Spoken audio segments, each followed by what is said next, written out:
नमस्ते। राहु महादशा की इस विस्तृत श्रृंखला में ये पहला भाग है जिसमें मैंने राहु महादशा के दौरान आपके अनुभवों के बारे में, कुछ घटनाओं के बारे में बात की है।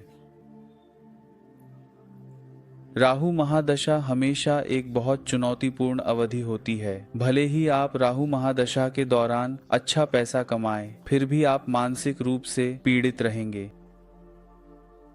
तो इस तरह या उस तरह राहु महादशा के दौरान पीड़ा निश्चित है।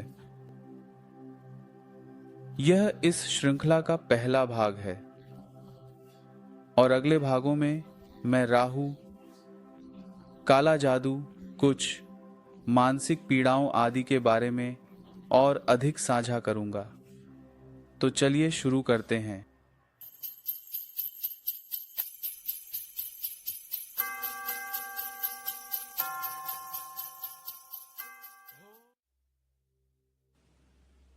कई बार लोग इसी तरह के सवाल पूछते हैं कि जैसे ही मेरी राहु महादशा शुरू हुई, मैंने महसूस करना शुरू कर दिया कि जैसे सब कुछ मेरे खिलाफ जा रहा है या मेरी जिंदगी में कई चीजें हो रही हैं। मैं विशेष रूप से यह उल्लेख करना चाहता हूं कि चीजें समय की शुरुआत से ही हो रही हैं। हालांकि लोग यह समझना शुरू करते हैं कि राहु महादशा में चीजें हो रही हैं क्योंकि यह तभी होता है जब कांटा आपके दिल में गहराई तक चला जाता है कि आप जागते हैं। हमेशा याद रखें, राहु महादशा जो दर्द लाता है वह आपको चोट पहुंचाने के लिए नहीं है, बल्कि आपको गहरी नींद जो अज्ञानता है से जागृत करने के लिए है। यह दर्द आपको उदास करने के लिए नहीं है। याद रखें, यही लोग चूक जाते हैं। राहु महादशा का यह दर्द आपको और अधिक सतर्क बनाने के लिए है, क्योंकि लोग तभी सतर्क होते हैं जब तीर उनके दिल में गहराई तक जाता है और उन्हें चोट पहुंचाता है। चीजें इसलिए होती हुई प्रतीत होती हैं क्योंकि आप राहु महादशा शुरू होने पर बहुत अधिक उम्मीद करने लगते हैं। अब आप सब कुछ जितनी जल्दी हो सके चाहते हैं। आपका व्यवसाय ठीक से नहीं चल रहा है, अब आप इसे और सहन नहीं कर सकते। आप कुछ जादू होना चाहते हैं और फिर आप कई बाबा और मंदिरों में जाने लगते हैं, बस ताकि आप किसी मसीहा से मिल सकें जो अपनी जादू का उपयोग करके आपके जीवन को बेहतर बना सके। जब राहु महादशा शुरू होती है तो लोग इस तरह मूर्ख बन जाते हैं और फिर कई लोग नकली बाबा और नकली साधुओं के हाथों शिकार बन जाते हैं। अब किसे दोष दें? बाबा को नहीं, बल्कि आपकी अधीरता, आपकी लालच, आपकी इच्छाएं और आपकी आकांक्षाएं जो आपको एक बाबा से दूसरे बाबा के पास दौड़ने पर मजबूर करती हैं। और इसलिए मैं हमेशा कहता हूं कि राहु महादशा ऐसे नकली बाबाओं के लिए व्यापार का एक सही समय है। वह उनका असली व्यापार का समय है। कुछ दिन पहले एक आदमी आया। वह राहु महादशा से गुजर रहा था और उसने कहा, मैं कुछ असली बाबा की तलाश कर रहा हूं। अब यह आदमी साईं बाबा का एक बड़ा भक्त था और अब वह कुछ असली बाबा की तलाश कर रहा था। अब यह किस तरह का मजाक है मेरे साथियों? लेकिन जब राहु महादशा शुरू होती है तो लोग अपने जीवन का मजाक बना लेते हैं। मैंने उससे कहा, तुम असली बाबा क्यों चाहते हो जब तुम पहले से ही साईं बाबा के आशीर्वादित हो? लेकिन मन समझ नहीं सकता। राहु मन का उत्तर नोड है।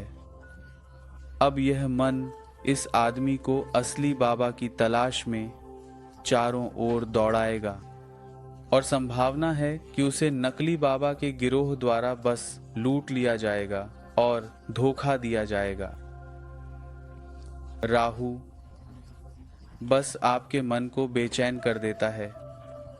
राहु विभिन्न रूपों में प्रकट हो सकता है, मुख्य रूप से काले जादू, भ्रांतियों, धारणाओं, गलत निर्णय लेने, रिश्ते में धोखा देने या रिश्ते में धोखा खाने के रूप में, गहन यौन इच्छाओं के रूप में, धोखाधड़ी के रूप में या धोखाधड़ी करने के कार्य के रूप में। यदि चार्ट में कुछ नकारात्मक स्थान है तो राहु महादशा के दौरान कारावास या बड़े हादसे की भी एक मजबूत संभावना है। राहु महादशा के दौरान बहुत सी चीजें होती हैं।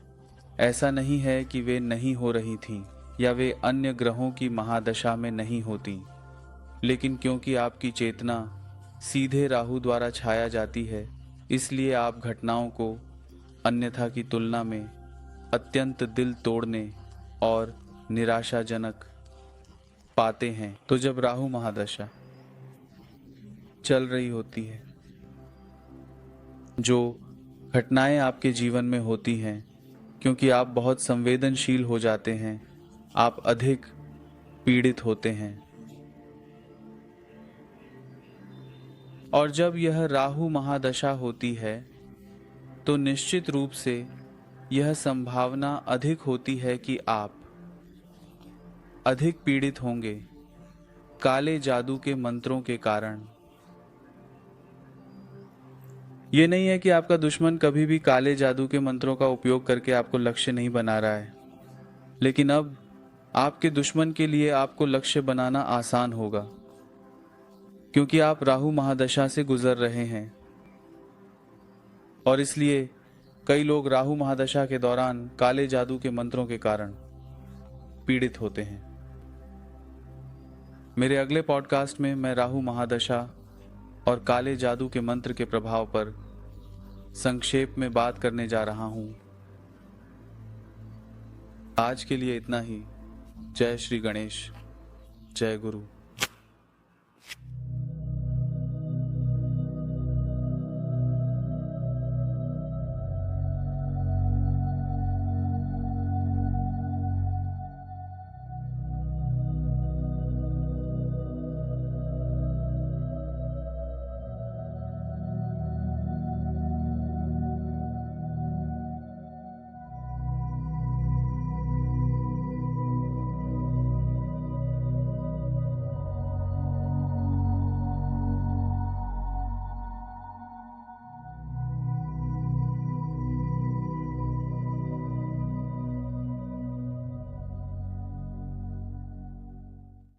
यूं गम गणपतये नमः।